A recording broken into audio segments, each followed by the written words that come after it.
Hi, I'm Mary Ellen. Welcome to my YouTube channel. Life is messy, but I'm learning as I grow.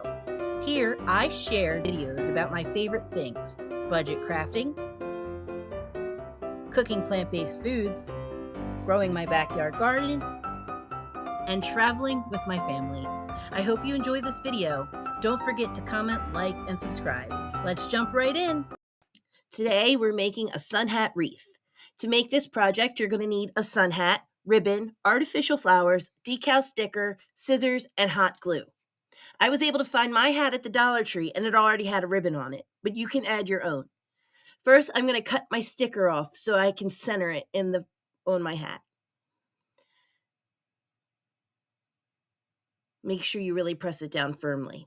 Then I'm going to cut my flowers and arrange them on my hat. You can poke them through very easily and they mostly stay in place, but you're also going to want to secure them with a little bit of hot glue.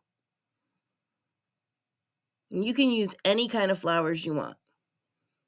I was able to get all the supplies for this at the Dollar Tree.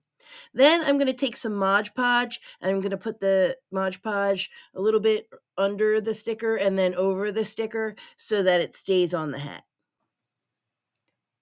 What is your favorite thing about spring? Mine is all the beautiful flowers. Leave me a comment and let me know what yours is. Thank you for watching. I hope you make one of these yourself. It's very easy and affordable, and it will look great on your door. Have a great day. Thank you for watching. Please like, comment, and subscribe, and I'll see you in the next video. Bye!